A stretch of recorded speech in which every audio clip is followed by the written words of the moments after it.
तीन लोक में विहार करने वाले, कण कण को जानने वाले, रोम रोम में बसने वाले, जड़ तन जीवों का उद्धार करने वाले, परम दयालु करुणानिधान वेद भगवान श्री रामाधीन जी सुखधामपुरी में विराजमान हैं।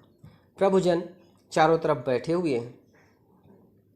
अब एक भक्त परमपिता से विनय करते हैं कि हे प्रभु, आप जब तक सन्मुख विराजमान हैं तो कोई चिंता नहीं है। कोई कष्ट हो आकर के आपसे विनय करते हैं और बड़े से बड़े कष्ट का निवारण हो जाता है।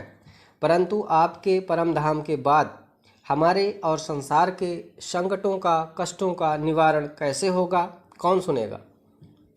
अब इस पर मनमोहन मुस्कुराए और मृदुल मनोहर बोले, देखो भक्तों, जब हम नहीं होंगे तब संसार में जो भी किसी के जीवन में कष्ट होगा उसका समाधान, उसका निराकरण तत्काल होगा। उसके लिए हजारी पूजा का विधान है। महीने में कम से कम एक हजारी पूजा होना ज़रूरी है। जो जन प्रतिदिन कर सकें वह तो सर्वोत्तम है। अहो, कितना भी बड़ा संकट हो, अगर सामने नाहर भी आ जाए तो भी उसे उस भक्त का रास्ता छोड़ना होगा। हजारी पूजा में इतनी शक्ति है, इतनी ताकत है। साथ ही यह पूजा तत्काल मनोकामना पूरी करेगी, ऐसे हमारे वचन हैं। अमृत रूपी वचनों को सुनकर भक्तगण बार बार शरणागत हुए। दयालु भगवान की, सुख निधान की, वेद भगवान की बारंबार जय जयकार किए।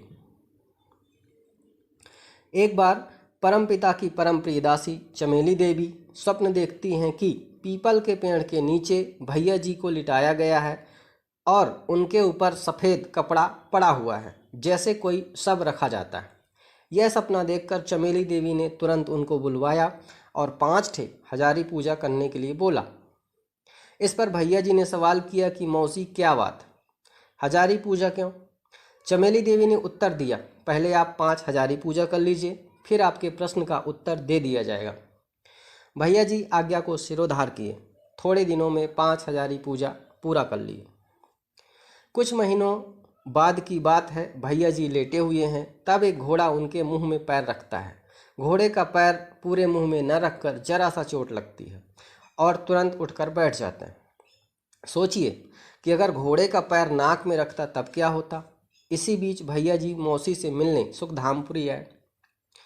मुंह में थोड़ी चोट देखकर चमेली देवी ने पूछा, बेटा यह क्या लगा हुआ है? भैया जी बोले, एक दिन हम ऐसे ही लेटे हुए थे, तब अचानक हमको झपकी लगी और एकदम से जब नींद खुली तब कोई घोड़ा हमारे मुंह को कुचलने से बचा दिया। महाराज का आप सब जन का आशीर्वाद रहा तो बच गए। अब चमेली देवी ने पूछा कि आपने हजारी पूजा तो कर लिया है ना? भैया जी बोले, हाँ मौसी।